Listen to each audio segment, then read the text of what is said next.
On this episode of Still Loading, Mike Mika.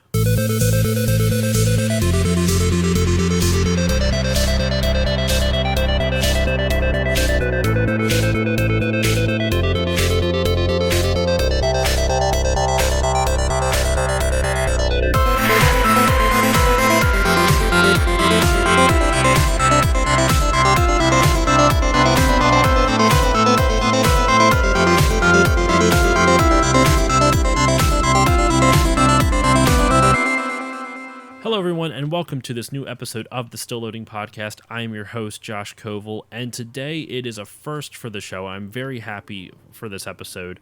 Today on the podcast, I have my first ever game developer on the podcast, and this has been something I've been wanting to do for a while. Today's episode is going to be kind of more of just an interview about his career, but at some point, whether it's him or someone else, I would love to do deep dives on individual games with the developers that worked on them. So that is a long-term goal, so I'm putting it out into ether right now so all of you can hold me accountable to it. But with me today, first time I've ever had a game developer on. He is an industry veteran for 20 years, right? 20 plus years. Yep. And he has worked on numerous games. Most recently, he's been doing a lot of retro re-releases with the Mega Man Legacy Collection. I think you also did the SNK 40th Collection. He currently works at Digital Eclipse and Other Ocean. Mike Mika is on the podcast today. Mike, how are you doing? I'm doing great, Josh. This is awesome to be on here, and I feel special to be the inaugural game developer episode. I'm so happy that you agreed to come on. It's something where I'm never quite sure. When I reach out to people, I'm always like, I just don't really expect to hear anything back from them. So I was, especially through a Twitter DM, like that. Thank you so much for responding to that, because I don't get a lot of interviews from people who will contact me back through there. So to dive right into it, what's some of your earliest gaming memories? I always like to ask this for everyone that I interview. What first got you into video games, or what are some of your earliest gaming memories? You know, I'm old, so it's like it goes way back because I remember times before video games. So to me, I was just this kid who, really young, I had just seen Star Wars at the age of 3. And so in my mind, science fiction couldn't be any better. That was mind blowing. It was awesome. And we would go to the drive-in all the time. I saw Star Wars at the drive-in. I would go see all these old sci-fi movies and stuff at the drive-in with my parents. And one time we went and we would go to the rotunda. And I remember it was a habit trail I was used to, but this time around it was very different because there was this huge crowd in the rotunda, and they were all standing around a Space Invaders machine. And it was the first video game I had ever seen. And not only was it the first game I had ever seen, but it was also so foreign and it was so different from any expectation I could have had of what it could have been. I remember just at the time, TVs were for watching linear content. It had a beginning and an end. You had no direct control of it. The concept of controlling anything was not even anywhere in my neurons. So it was just magic. And so seeing that all happening and stuff, that was one of the biggest, I'd say most impactful memories I have about my first introduction to games. And at home, not too long after that, my dad had brought home, it was called a Rally 4. I have one in the box around here somewhere. It was like a Radio Shack-esque version of Pong. It was like a knockoff Pong. It was one of the Pong clones? Yeah, and it was it had wood paneling on it and this weird plastic off-white color and stuff. But, Pong is a 2-player game, so it's it was great and an incredible novelty to play with my dad, but he got bored quick, and my friends got bored of it quick. So I would basically, in a sad state, sit there and just learn how to play the game by myself by having one hand on each controller and try to figure out how to make that more and more difficult and stuff like that. And that led to I think a year after that was when we got the Atari 2600. And so those videos you see on YouTube of kids screaming when they tear something open, it wasn't as dramatic as that because I didn't even know what an Atari was. So I just remember opening it. And it took me probably way too long to process that it was a game system. And I think it actually took really looking at the screenshots and seeing Space Invaders on the box and realizing wait, this is Space Invaders. Because at that time, that would have been your only point of reference to what a video game was. Exactly. Nothing really else resonated as a video game.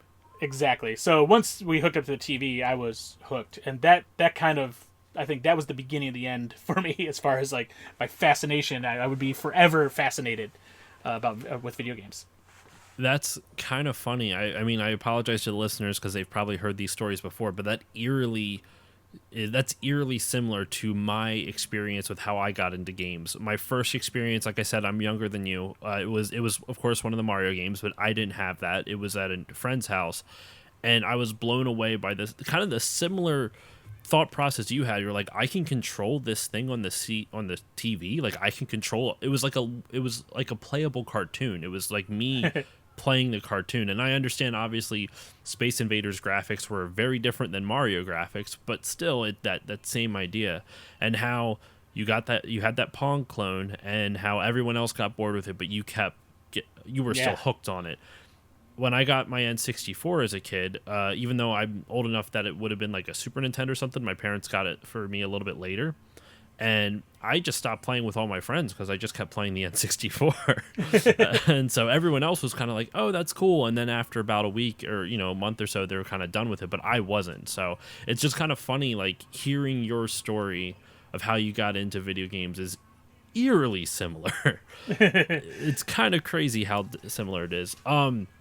So one of the next question I wanted to ask is, what encouraged you or what inspired you to get into making video games? Was it, I mean, I would assume it started with your love, but where was that jumping point where you decided like, no, this is what I want to start attempting to pursue or pursuing in general?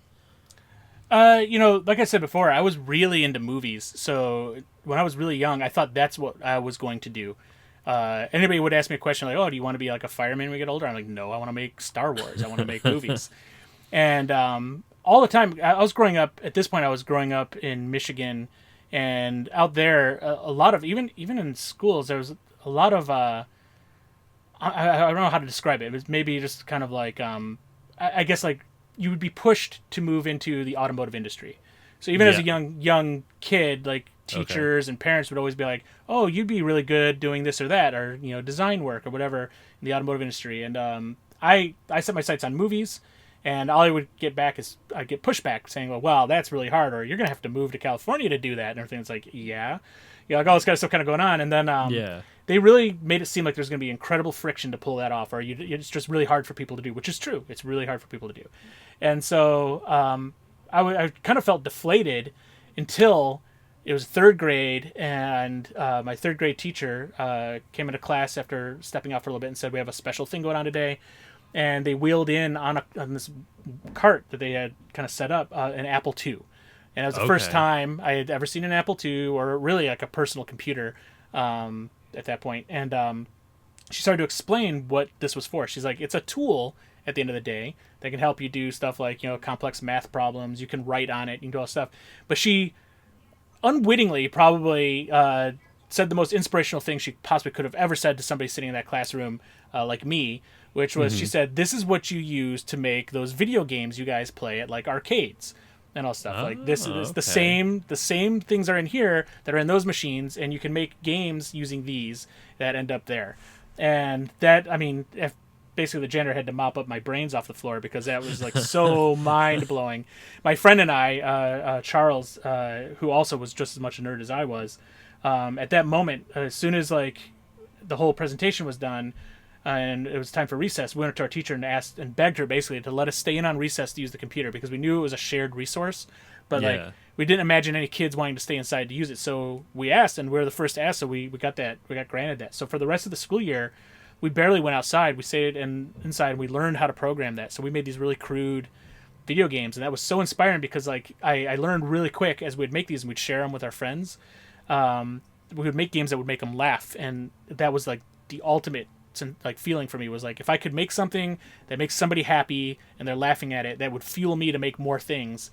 And the idea of making movies, which seems so impossible and so much friction to try to pull off, kind of faded away, because now I'm looking at this tool and realizing like this thing is what I need. I can make worlds, I can make stories, I can make action, and everything that would be like the emotional range I would like to try to make in a movie. I can now do that with like direct control and have like direct visceral emotion come out of that for people who are experiencing things that I get to make. So that same kind of itch I was trying to scratch for film, I could do on my own. I was the master of this whole thing. This could give me everything I need to do, from music to special effects. Everything could be done on this thing. So that's where it really kind of kicked off for me, is like the idea that PCs or these little computers were limitless in their ability to create entertainment.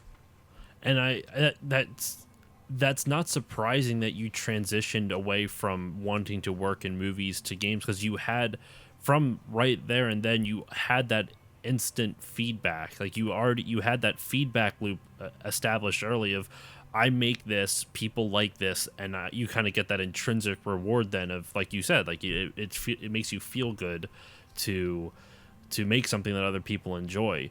And so it's not surprising that you switched over so early on to switch over to games, just because of that, just because of ease of access. Like everyone has a computer. Well, not everyone, obviously, back then, but especially back then when it was still such a new thing.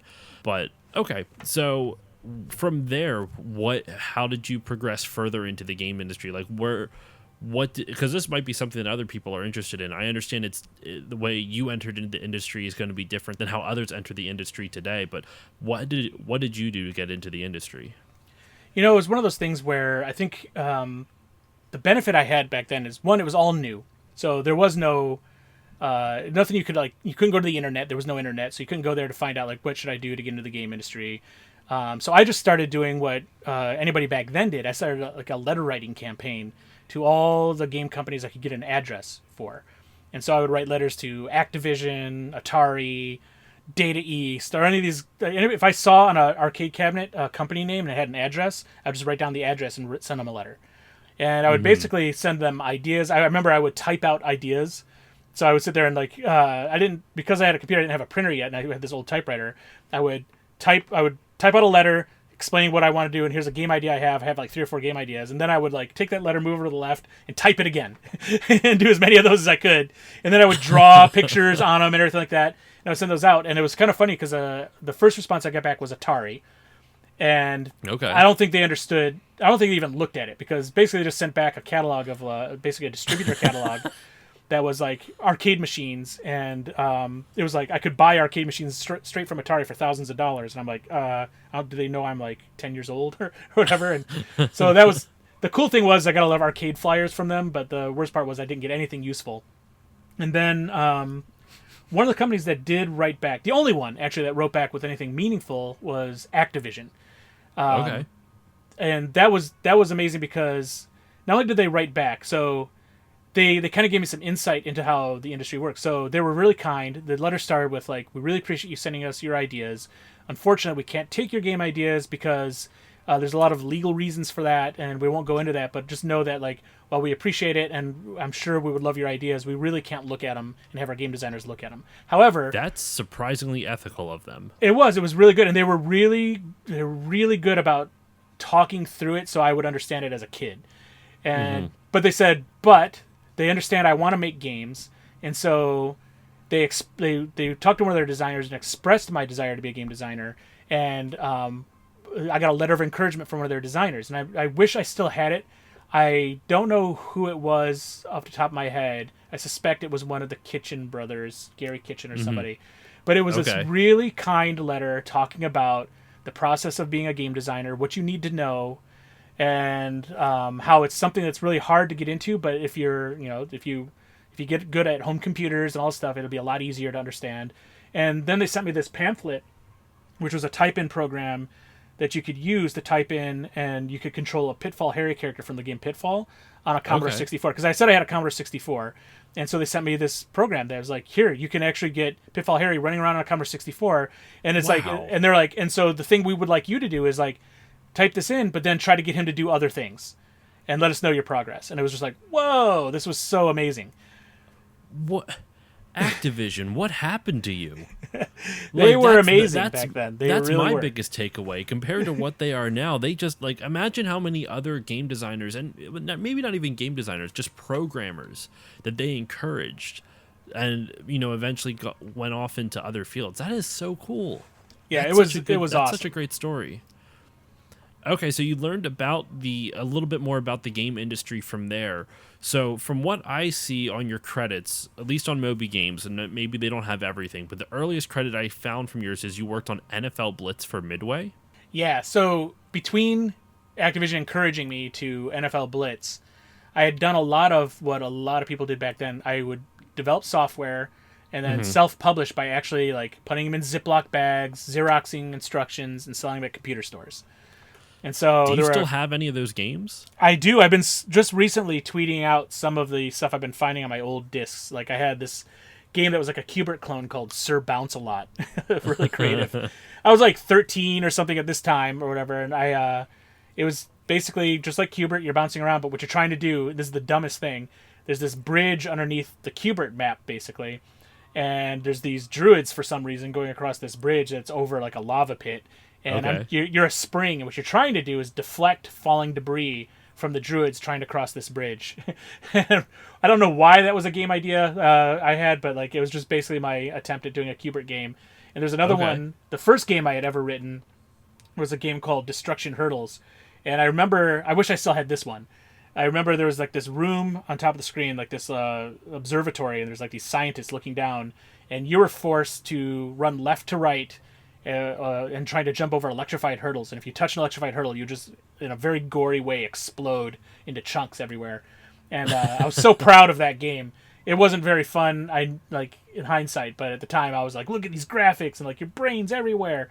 And so I would do those kind of things. I did a lot of tools as well. So I wrote a label maker piece of software for the Commodore 64 that a lot of people really like because people would like to label their discs. And so I came up with something that lets you do clip art and type out labels and stuff like that. Okay. And then I wrote a computer terminal for Commodore 64 bulletin boards. So before the internet, there were bulletin board systems, and you would log into these things and trade software and post messages and do all stuff. A lot of the concepts of the modern internet came out of the bulletin board era. And I wrote a terminal that you would use to connect to bulletin boards, but it will allow you to do graphical effects. There's kind of like early attempts at like HTML type stuff.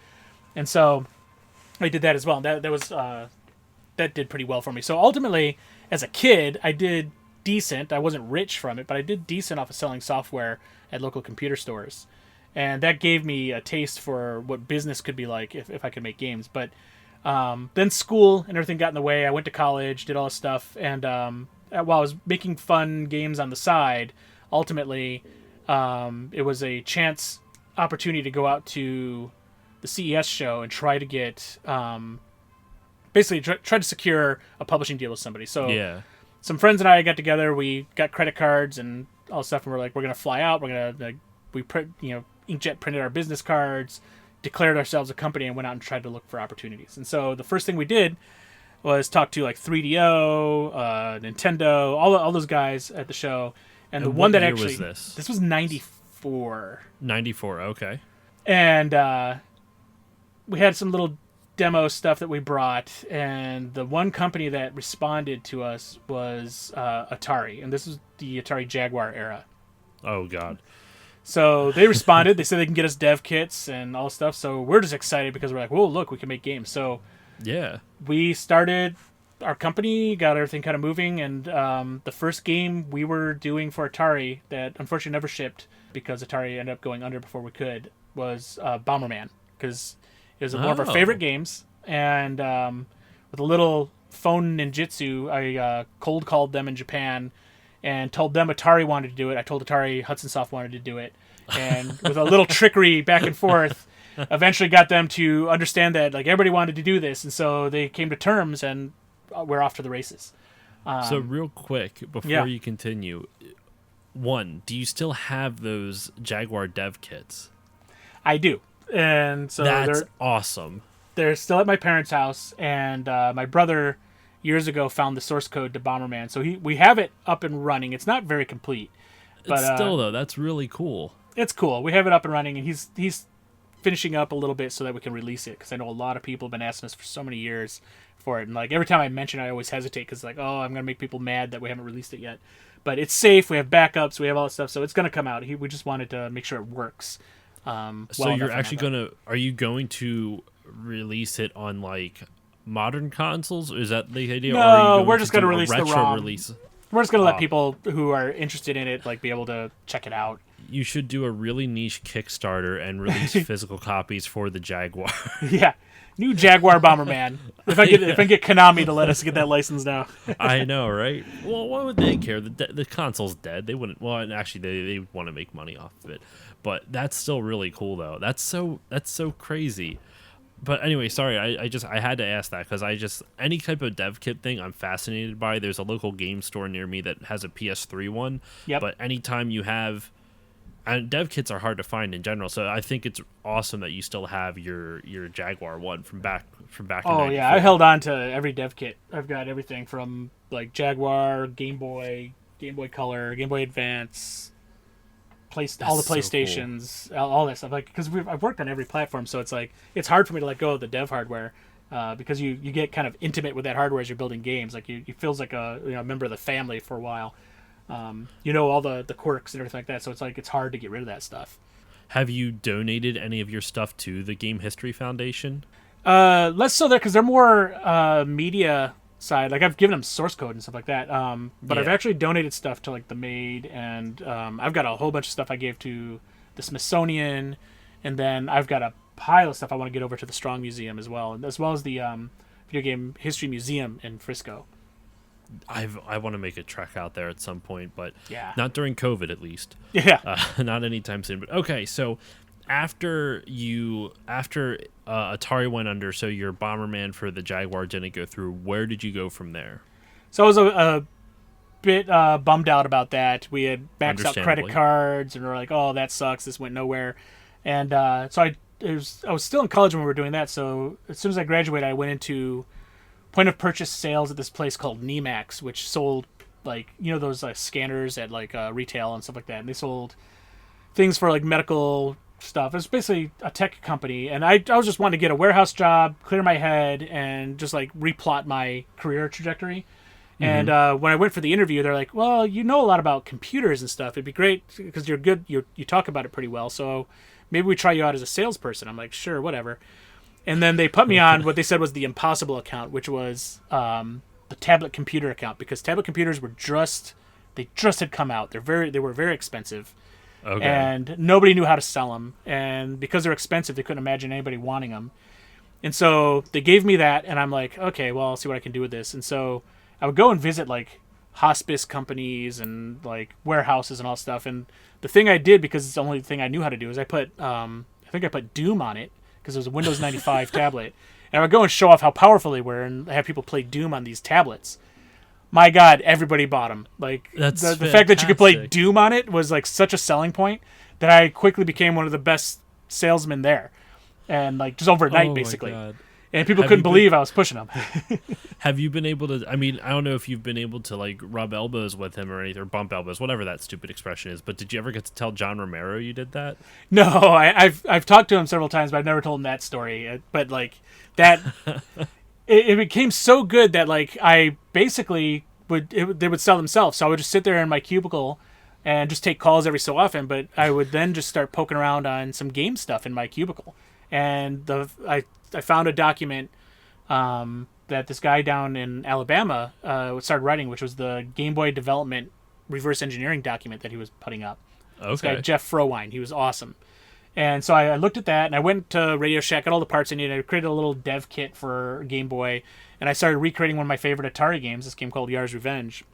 And I just started doing it because I didn't have much else to do when these tablets were selling themselves. And while I was working on that, like the vice president of the entire Nemax company, which had offices all around the country, came for a visit, and he wanted to meet with everybody.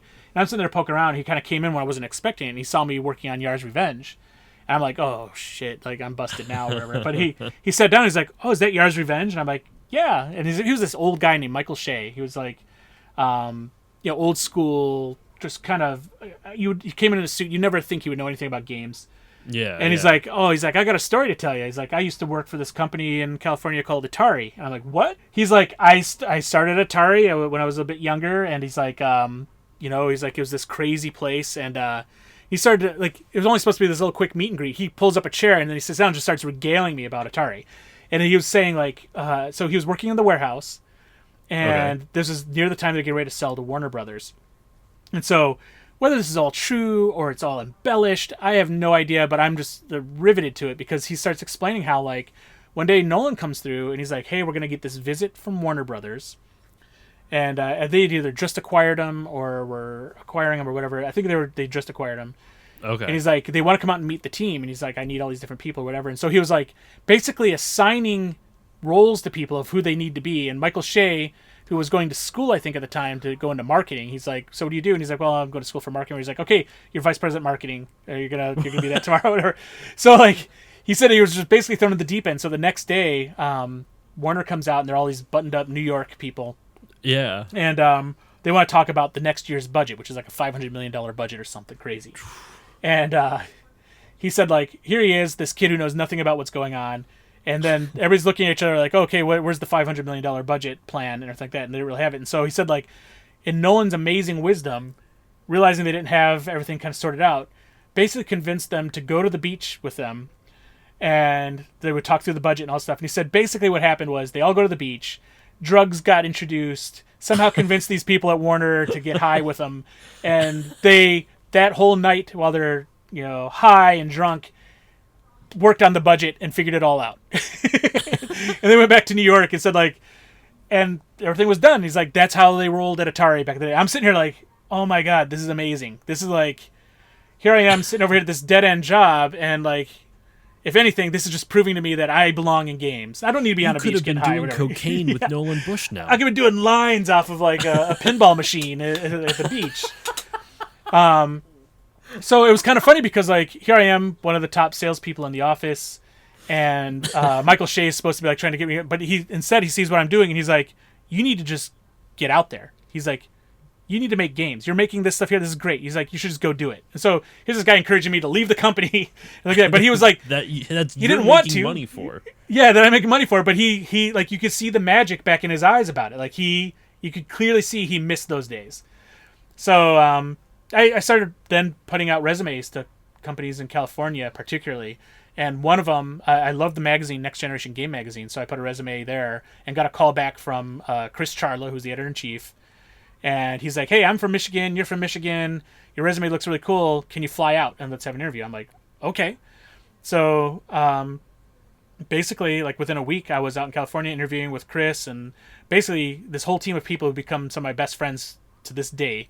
And we really hit it off, and I started over at Next Gen, and I was there for about a year when I made just enough contacts to do some damage on just launching or going into game development full time. And so Chris Charlie introduced me to Andrew Ayer, who's my business partner still to this day. And we started going into business on making games. We started with Digital Eclipse, and it was like these classic game ports to Game Boy Color and all this stuff. Mm-hmm. But that quickly grew beyond that and kept growing. And that's what led to where I am today, basically. And if I'm correct, the only reason I even know this because I see you interact with Chris on Twitter still. He's with Microsoft now, right? Yes, he heads up ID at Xbox, but also I think he's head of second party or something. He's a bigwig now over there, which is incredible. But I've known him since like '97, and we try not to mix up work too much, but at the same time, how can you not when you're making video games? And whenever I work with Microsoft, it's always somehow connected with stuff that Chris is doing or whatever. That's cool though. So then you start Digital Eclipse and you get into the industry in pretty much full force at that point. So is NFL Blitz actually your first official release through like Digital once Eclipse. You started? Yep. So once I started with Digital Eclipse, my first title was NFL Blitz. I signed the contract at a double-decker McDonald's in Burlingame in California.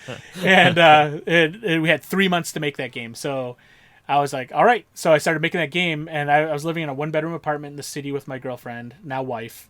And I would work at the magazine during the day, and at night I would moonlight and work on this game. So I had 3 months part-time trying to make this game happen. And at one point, Midway is like, "Hey, we need to speed this up. It'd probably be easier if we send basically testers to your site who can test as you build and all that stuff." I'm like, "Okay, that's great." And then it's like, where are they going to go? Because like I'm in a one-bedroom apartment. So they arrived to get off the plane. I told them the situation, and they just kind of laughed it off, said like, no worries, won't tell anybody. So they were just hanging out at a hotel all day playing the build, and then at night we would get together, meet at places, and go over notes and all that stuff, and then repeat over and over until the game shipped. It was just kind of funny. By the time they left, I felt like we had gotten to know each other more than any other QA/developer ever got to know each other, because we'd literally be sitting on the floor in my apartment really late at night, trying not to be too loud because my girlfriend's asleep, working on stuff, and then or working out of a restaurant or whatever, or a library. It was kind of crazy. It's now I wonder a lot of times when you look back on memories like that, it's definitely like it was a good time, but how stressed were you in the moment during that 3 month period of having to grind that game out? You know, I am a weird beast. I love that stress. So I Really? Okay. thrive off of it. I love the unknown. So it's like, I know that's an anomaly in this industry. After all these years and hiring people, like people think I'm sick because even now I still kind of like it. Because I like to solve problems with limitation. So it's like, if there's limitations, I know like, okay, here's a puzzle to solve. How do we get this to happen in the time and do our best possible we can do in that situation. So a lot of my game development productions were pretty short, especially on Game Boy. So NFL Blitz was like 3 months. Clax was like 6 to 8 weeks, and I remember Tarzan was like 3 months. Okay. And that thing sold 1 million units. It's just kind of crazy. It's like I was really proud of being able to do good to pretty good games in a short period of time with a high return, and so that really helped us get us off the ground, basically. And you have such a like I was telling you off mic, but such an eclectic blend of like what games you have worked on. Like you start with NFL Blitz, then the second credit on here is Rampage 2. I'm assuming all these are the Game Boy ports, correct? Yeah, those are all the Game Boy ports, or they're the PlayStation Arcade ports. And I had different Okay. roles on things, so it's like Rampage. There were we did 2 versions of Rampage for Game Boy Color. I wasn't the direct engineer on that. I was more of a producer. But there's Catherine Bataga and Matt Schneider, where each individually did versions of those games, and I was more or less like the Game Boy producer of sorts. I was still working in engineering games for Game Boy as well, but I was also producing those along with a couple other folks at the studio. So I have, if you look at my credits, like ultimately, if I look at my gamography, I've touched probably 280 or so games. Yeah. But like it's a smaller percentage of like direct engineering or art or music or whatever. Because back then you did a little bit of everything. So on some games I would just do animation, and some games I would do full on engineering for it, or I'd just be a support role in engineering, or I would do audio. I'd do just a little bit of everything. And like looking at your credits, you have a bunch like you said, you do a little bit of everything. I've always wondered when you get put in like the special thanks for a game, what is that? Is that usually for like did you contribute in a small way to the development, or did you like I how does like I know this is kind of a weird question, but what constitutes getting a special thanks credit in a video game? Because some of the ones I've seen in here are you have Castlevania Symphony of the Night. I think that's the PSP release. That's the 360 and PS3 release. Okay, because when I click on it, it just takes me to the PS1 link. So I'm like, well, I don't know which version this is. I'm 2007. It could have been any of those. But like, what is a special thanks credit? Like, what do you have to do to get for those? In film, it's more like a consulting producer. Usually, it's like somebody who's done something of material value for the project, but it isn't really like a long-term thing or whatever. Like, it could have very well been, I got the deal secured and brought in, and there's like a business development role. It could have been, Okay. I did some art or consulting on it. Like a lot of it's consulting, where it's like I'll come in and be like, oh, well, you have this problem, try doing it this way, and do a series of those kind of things. In the case of like Castlevania, I don't even remember what it was. It could have been whatever, but like, but it's more or less like that. Like sometimes I'll come in and solve problems. So there might be something where it's like there's a milestone that's behind, and it's because of X, Y, and Z. And it's like, well, I'll tell you what, I can come in and do X and Y till you're caught up, and then step away. That kind of stuff. Okay. And sometimes it's just somebody came in and played it and gave feedback and that kind of stuff too. Okay. So out of like, I don't want to go through every single one of your credits because it is a lot, and that would take a very long time and probably be exhausting for you. So what I do want to ask you though is, out of your career so far, what are some of your biggest challenges that you've encountered in the games industry? Or was it maybe like something that was a super crunch deadline that you didn't have nearly enough time that you would have liked to get it done? Or was it something that maybe was you shouldn't have been able to do on a console due to tech limits, but you're able to pull off? I mean, I guess that kind of also leads into another question I had for you, which is, what is one of your proudest, or what's something you're most proud of in one of the games you've worked on? I'd say mainly because I've always been fascinated with new technology. I don't think there's been a console cycle where we weren't at launch. Maybe this time around with the PS5 and Xbox, we don't really have the launch title stress. So it's probably the first time in many, many years we've been in this situation. It's just an odd launch cycle, anyways, where it's more of an upgrade sort of thing, but also has like whatever. So it's weird. Yeah. You don't see a lot of like system selling games necessarily at launch for these titles. But regardless of all that, it's been that. It's like new hardware coming in, and what ends up happening is like there's no best practices set up yet. A lot of software that you need, like SDKs and that sort of thing, are still in flux, and you still have to get a title out at launch. That's the most stressful thing because there's so many things that are outside of your power. Like you can't fix all the bugs in the hardware. You can't fix that the SDK is for online support doesn't work yet. You can't fix any of that stuff. So all you can do is wait. And so you can anticipate that by trying to build out what you think it's going to do, and kind of scaffold it a bit. But at the end of the day, like you're like the last one in, and you have to like try to still hit a date. And that's always been challenging. Things like the Game Boy Advance was really hard to get through.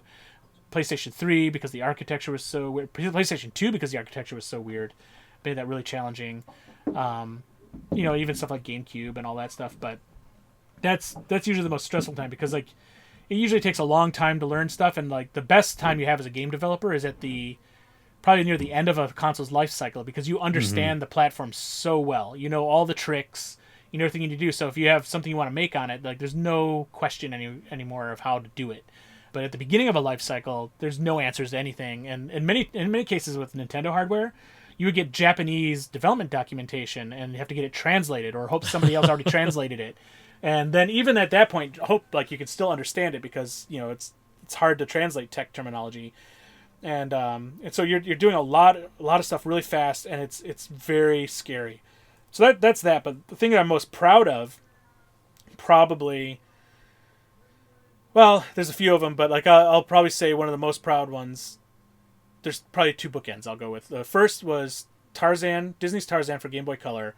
I was really proud of that because it was a very short cycle, but I wanted to try to do a lot with the Game Boy Color hardware because I had done NFL Blitz, and I felt like I dropped the ball on that, no pun intended, because I didn't understand the hardware very well. But because of that game, it was your first game though, so yeah, it was my first game for the system. It was kind of challenging, but then I felt like I really understood the Game Boy Color hardware, and I really wanted to show it off. So working with Activision and Disney on that was amazing because they didn't believe we could do what we said we would do. We're going to do like thousands of frames of animation, try to live up to the legacy that was Disney's Aladdin on Genesis, and do it all in 3 months. It was like a real challenging thing. But the cool part that came together was Disney animators came to our rescue and said they would because they had worked on Disney Aladdin, and that they told us the process. They would do the animation, give it to the guys, and they would clean it up for the video game. We did the same thing. So we had a lot of the same people who worked on Aladdin now giving us Disney Tarzan animation. They understood games, so they gave us run cycles and all this stuff, which was amazing. That's awesome. And I had written this crazy animation system that could use the DMA to basically what this means is like you could use the hardware to copy over those frames very quickly. And so I wrote this driver for that. And then we put in Game Boy printer support, which was still very early, and Nintendo still didn't even really understand how to get that to work effectively too well. So we put all this crazy stuff, digital audio, all kinds of stuff in there. And when that game came out, it sold gangbusters. It actually outsold the PlayStation N64 versions combined, and it got the attention of Nintendo and all these people. I remember being at a trade show. It was E3, I believe, and I saw a group of people from Nintendo playing it at the booth. And so one of the Disney reps brought me over and introduced me to everybody, and it was just like these were people who like have been with Nintendo for a long time, worked on games like Metroid and all stuff, and they were just praising it, which was blowing my mind. I was like, it was insane to me. And I was just so happy to meet all those guys and so many other people as well. It ended up resulting in tons of business. We did so many games after that because they became our calling card. But ultimately, it led to us doing Alice in Wonderland for Nintendo, which was kind of my swan song on Game Boy Color. And I moved on to other platforms after that. But then I'll bookend this with iDarb, which is a game where I had not done much engineering for a long time, and Chris Charla was launching the Idea at Xbox program.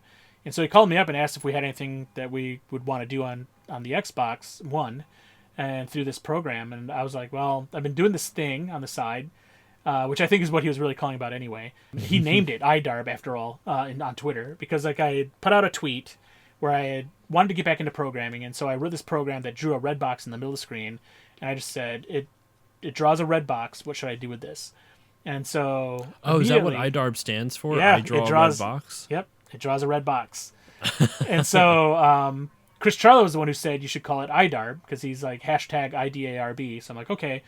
And then I started getting, thanks to Tim Schafer, good friend of mine who is awesome and funny, started responding with these like really hilarious takes on what you should do with a red box. And because he has like millions of followers, they all piled on. And so I was just off to the races at that point. I'm like, oh, let's just see what happens. I thought it was going to be like the dumbest joke kind of panel I could give at Game Developer Conference, how you don't ask people to help you design a game online. It'd be like, death by 1,000 chefs. So I expected that's how it was going to end and be a funny anecdote. And ultimately, though, it turned into a really good game. And the process was really interesting. And we ended up putting an ID at Xbox, and it did really well for us. And so that's the same thing. That out. You should check it out. It was one of these games that we just kept throwing everything in the kitchen sink into it because we're just having fun. It was like when I was a kid again on the Apple II making games in the classroom where everything I would add would make people laugh, and it just made me want to do more of it. And so I would just do updates, share them online. People would laugh, throw more ideas at it, and I just ended up building with this community. And so I was really proud of that. I was really proud of how that turned out. And that really echoes your first story of getting into game design, in that you first would make games on your computer in school, and I forget, you said middle school or junior high, I think, right? It was actually elementary school. Elementary school even, okay. So in elementary school, and you're making games and then bringing your friends around and them all laughing at it, but instead of just your group of friends, now it's the internet. Yep, going around my greater group of friends and trolls, yeah. It's funny though, because you brought up how Tarzan did better than on the N64 and PlayStation. I shared with you off mic my N64 box cut off boxes. There it is. Tarzan is one of them. That's what I was looking for a little bit. I was like, I have this game. I will have to look up a copy of that then, because I'm always looking I'm actually looking to add to my Game Boy Color and Game Boy Advance collection in general anyway. So. Because I have it's a little bit, it's the smaller portions of my collection, and they're relatively inexpensive to collect for, so I'm gonna have to look into that then. One I'm really proud of, I didn't have as much direct, early on I had a lot of technical contribution to it, but one game that we did that I was really proud of was Dragon's Lair for Game Boy Color, which takes the Laserdisc game and put it on a Game Boy Color, and it's full motion video. It's crazy. A lot of people didn't realize it at the time. And it's on Game Boy Color? It's on Game Boy Color, and it's at this point, it's pretty sought after. That's wild to think about, because I even think about how, like, games that were super advanced. What's the one game, I think it was done by Dylan Cuthbert on the Game Boy. It was like a 3D game. X, yeah. Yeah. Games that were just, like, super ahead of its time. So, like, that I love stuff like that. So I don't have the money to spend on it if it's sought after, like you said. So I think the price is still reasonable. It's just harder to find copies when they're in the wild. That's all. Okay. Maybe I'll check out my local game store then. That also reminds me of I'm a huge Medal of Honor fan, and for some reason, not just Medal of Honor, but for some reason there's this weird thing on the Game Boy Advance where a lot of developers try to do FPSs on them, and I don't know. I mean, they pulled it off, but it's not great. No offense to the developers, they had to do some technical wizardry to be able to figure that out, from at least my limited knowledge, because like playing Medal of Honor Underground on the Game Boy Advance, when you're walking down a 3D hallway or something, the textures on the wall move with you, so they'll like cut. Like, if you go to a corner, if you're looking at a corner and you walk towards the corner, you'll see the textures moving into the wall. And so the pattern changes every time you move. It's very uncomfortable to look at. But you're right. I remember that whole era on GBA where a lot of people were trying to make 3D games. We did a Spider-Man 2 game where we had you web swinging through a 3D city.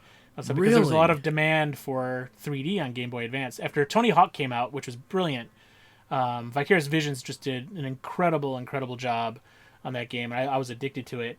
Everybody thought, like, okay, at this point, let's make 3D games. And so you had all that stuff, like X versus Sever and all those like weird 3D games that came along that were really cool, but also showed a lot of the limitation of the platform. And like I don't want to make it sound like I'm like trying to insult the developers, because I can't make video games. I can't. I actually went to school for game design, and I have an associate's in it, but I realized very quickly that I don't have the patience that is required to be a game developer. And I would get very frustrated very easily. So that's why I kind of like doing this. I like talking to people about it. And I'm happy I've been able to have you on so far. This has been fantastic. One of my next questions for you is, like you said, you've developed for a lot of different platforms. What is your preferred platform to develop? Did you like the Game Boy Color more, what Game Boy Advance, or is it more modern consoles? You know what? At this point, the older I get, I just like developing on PC now because I can just. It's not like I plan on just making like really advanced games. I like to make retro style games on PC because it's just so fun, and I don't have to like worry about memory limitations or any of that sort of stuff. Mm-hmm. But the most fun I ever had on a platform was the Game Boy Color, because at the time I was younger, I had patience for that sort of stuff, and I could be the best of class on that. And Mm-hmm. there'd be times that you go to a trade show and there's like, Vicarious Visions, ourselves, and a few other developers were really doing cutting edge things on Game Boy Color, and it was just exciting to be part of that. And like Dylan Cuthbert was just a hero of mine, and the stuff he did and still does to this day just blows my mind. He's just such a genius, and I can't hold a candle to any of those guys, but I tried so hard to like follow in their footsteps. It's still really cool though. Like I don't know. I'm fascinated by game development because I had just enough of an education with game design that when I look at a game now, I feel like I have a better appreciation of it. Nowhere near the technical level or even an intimate level of the game design itself, but just understanding the work that went into it. So I don't know. I love hearing those kind of stories of like, I get war stories, I guess, for lack of a better term, of game development because I kind of have an idea of what goes into it, just not the full scale.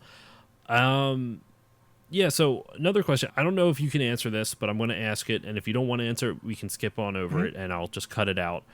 Are there any, and without naming any names, because I don't want any gossip or anything like that. But were there any projects that you worked on that it was just an impossible task due to either the team you worked with or the company you worked with?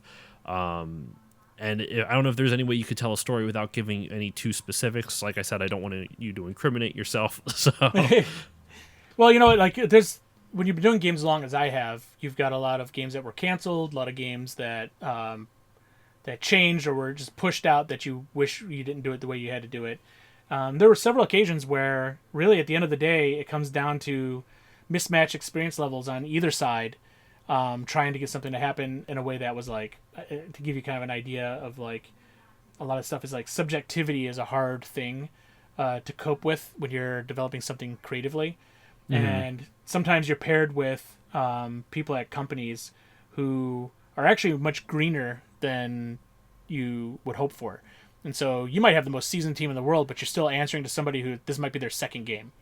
Okay. But they have a lot of ambition, but they don't have any understanding of the process or anything like that. So that happens rarely, but when it does, it's a really frustrating situation because you are just, I mean, you're really just battling the inevitable cancellation of a project because you know right away, especially now, I can see it, I can see it miles away actually, that we're going to walk into a situation where this person who has a lot of authority doesn't really have the creative chops to pull off something like whether it's an original game or whatever. So we were in situations where we're working on some high profile games with some really good publishers, and for whatever reason, they would have somebody internally that we were answering to that were more or less placed in their position as a family member of somebody high up or whatever, and you're just sitting there. It's like classic sitcom type of thing where it's like the guy working for the boss's son, and you're just like, ugh.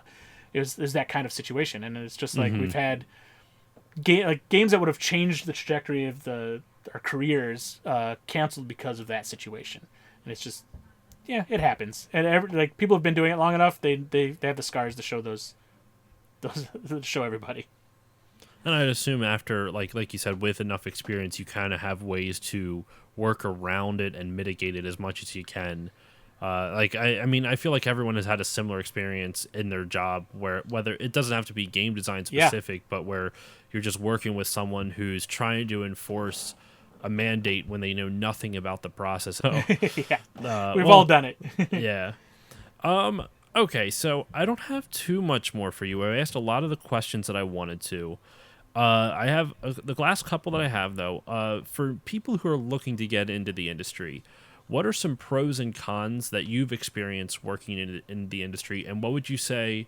I know it's hard to boil down to like one or two things, but what's one of the best pieces of advice you could give to someone who wants to get into the game industry today? The best piece of advice it's proven itself out time and time again, is if you want to make games, there's nothing stopping you from making games right now. Go out there, get Unity, get Unreal, get Game Maker, get whatever tools you need to.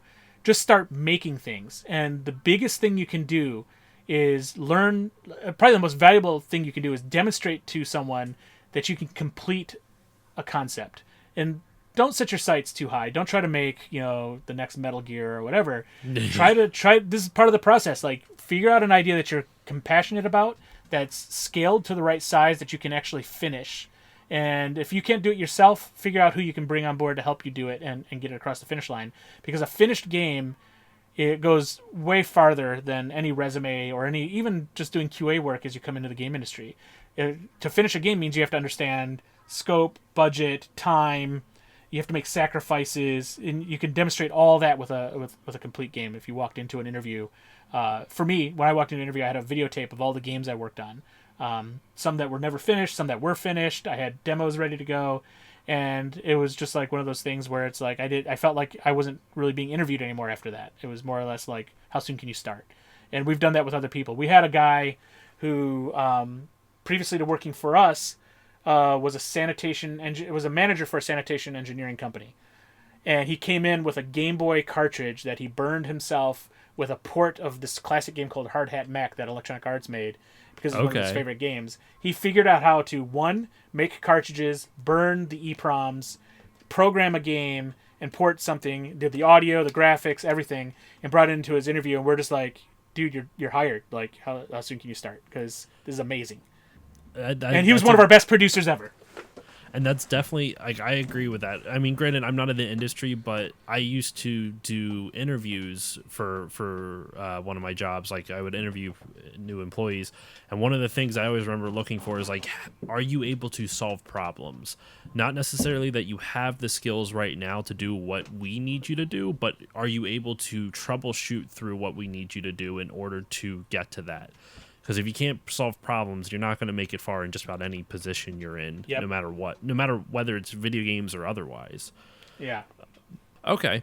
And so my last question for you is the Video Game History Foundation. I first heard about you, and I talked to you off mic about this. I first learned about you through Retronauts, which I reference them all the time on the podcast, and they did an episode when the Video Game History Foundation started. And actually, listeners will remember 2 episodes ago, I recorded an episode with Dexter Morrill about video game preservation and video game history, and we talked a lot about the foundation.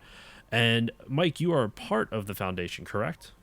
Correct. I'm on the advisory board, and I've known Frank for quite some time. I worked with him, of course, at Digital Eclipse before that. I guess in your words, as someone who works for the Video Game History Foundation, what do you guys do? And I think Digital Eclipse is pretty closely tied with that too, with your work with like the Mega Man Legacy Collection and the SNK Collection. Yeah, I mean, if you look at what Digital Eclipse does, our mandate and what we try to do is bring classic games forward and modernize them here and there with modern accoutrements like online multiplayer and all that stuff. But we also build out these comprehensive museums for each product. One of the biggest museums we worked on was for the Street Fighter collection, 30th anniversary collection, and we try to basically not only perfectly recreate these games that in all their glory and pixel glory of what they were before, but also show them their best light today. So make sure they're the games you remember, not necessarily like to the letter. So that means refining controls and all kind of stuff. And Frank was a huge part of our relaunch of Digital Eclipse.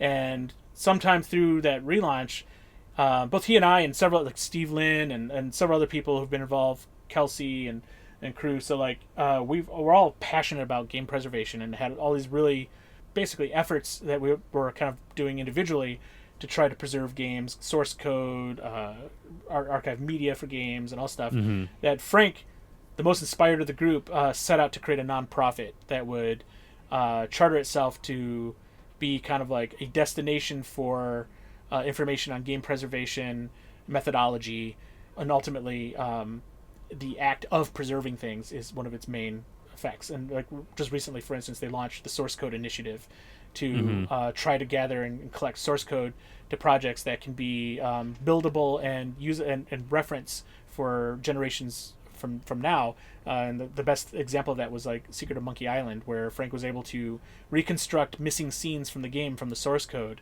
and share that with people, which was just mind-blowing. So the Foundation's efforts in game preservation aren't that they're trying to collect up all artifacts and everything like that. They have one of the most comprehensive like media archives. When you think about game magazines, they probably are the best in the world. But ultimately, they work with other museums and foundations and preservation groups to coordinate game preservation and make sure that we're all doing this objectively and trying to preserve games in a way that's going to help generations beyond ours and inform people about what it really was like to make games, produce games, what the game industry was, and what it like, and the things that were going on that may not even have been released or came out. Having a complete and comprehensive history of all that. Yeah, and that's one of the reasons I first wanted to connect with you, just because I'm the same way. I love video game history and video game preservation. I don't consider myself like a preservationist or anything like that. I mean, I have a collection, but I love what the Game History Foundation does, is where they try to preserve the context of video game history more than just the physical manifestations of it. And I won't go into it again because I just did an episode 2 episodes ago about it. But no, this has been a really fun episode. Thank you so much for joining me on this, Mike. Is there anything you would like to plug, and where can the good people find you on social media? So if you go to Mike J. Mika on Twitter, I'm pretty active on there. When I'm not posting dumb pictures and saying funny things, like I do often show some of my work in game preservation, or at least do a lot of nostalgic stuff for people. So you can find me there.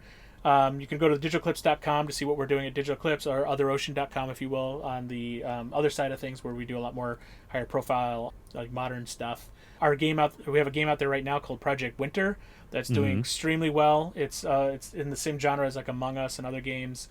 That's been great to us. We have, of course, the Samurai Showdown collection, which just recently came out, which you can go out and find. We've got about 4 or 5 other things we're going to be announcing here pretty shortly that are on the Digital Clip side. And then on a personal note, if you have Netflix, do check out Glitch Text. It's an animated show that I consulted on, and my role in shows like this and in movies is I come in and I try to make sure that games are presented in a way that represents who gamers are and are shown in a positive light, and that they're authentic. So like a lot of times in the past, like a lot of TV shows and movies will do really dumb things with technology. Like you'll see somebody like kind of slapping their hands on a keyboard and make like a jet crash out of the sky or whatever. Like my job is to come in and make sure that like the things look authentic, it's realistic, and it's putting game development and games in a light that's a lot more positive. So my next thing, so Glitch Text, an animated show, great for kids and adults. Check it out. It's on Netflix right now, 2 seasons.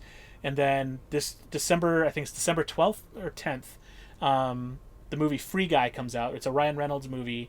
It's about an NPC. It's about an NPC who suddenly realizes he's in a video game, and he suddenly comes to life, and craziness ensues. And I played a production and consulting role on that, and really did a lot of production design work with Ethan Tobin, and worked closely with Zach Penn and Sean Levy, the producer and screenwriter and director, to like make sure that games were shown in a way that was really authentic. And it was amazing to work with this group who were like so concerned about being genuine in that area, that like there's scenes where you'll see like notes from our studio hanging on the wall, which are essentially notes about the networking code that was in Street Fighter, or like all this kind of stuff. It's like they were really authentic and everything. We sent out like a big chunk and swath of our office to help decorate and set decorate stuff there, as well as like we had a lot of like I had a lot of say in how to present things in the story and all stuff. So to me, it's that full circle thing where as a kid I wanted to make movies, but it seemed impossible, and then I got into games, and now games led to me getting into film and television. That's so cool, man. That's such a definitely go check all that stuff out, guys. Like oh my god, Free Guy, and then Glitch Tech, right? Glitch Text. TECHS. Yep. I was looking it up on my phone while you were talking just to see what it looks like, and the art style looks really cool. Oh, it's like so good. Like Dan Milano and Eric Robles, the 2 showrunners. Eric is the guy who really took control of the look and style and the animation. He's amazing. He's like, God, if you love games, just watch. You can tell he loves games too, and the motion. There's this episode early in the first season that is a spoof of Castlevania, and the action and the movement in that is just like if you like Castlevania, you'll recognize just poses and glances and all stuff that just like really tips the hat to it. Is it like the stiff animation of Simon Belmont with the whip? Oh yeah, there's all that kind of stuff in there, and like they would tackle different game genres every episode, and it was just brilliant. The whole team was brilliant. The writers were incredible. It was just such a fun thing to work on, and I feel in debt to those guys because they really worked hard to make sure that this thing was going to be something that like kids can really get into, but at the same time there's hints of like how the technology really works. That's awesome. Well, as for me, you can follow me on Facebook, Twitter, and Instagram at StillLoadingPod on all of them. You can also email me, stillloadingcontact@gmail.com. If you want to support the show, you can do that in a number of ways. You can support it by going to Patreon, patreon.com/stillloadingpod. Even just $1 a month will help grow the show. Probably even more beneficial, just giving it a 5-star rating and review on Apple Podcasts or whichever podcasting app you use. That helps gain exposure for the show and helps more people find it. And I'm part of the Podbeard Network. You can go to podbeardnetwork.com and check out all the shows that the network offers. And finally, the most important shout out that I have is the Bit by Bit Foundation. The Bit by Bit Foundation is a non-profit organization whose mission is to put video games and video game consoles in the hands of children receiving inpatient care at hospitals. If you want to check them out and consider donating, you can go to bitbybitfoundation.org. And that will wrap up this episode of the Still Loading podcast. Mike, I seriously can't thank you enough for joining me on this episode. So thank you once again for joining me. And thank you for having me, Josh. This was really fun. And that will do it for this episode. I will see you all next time.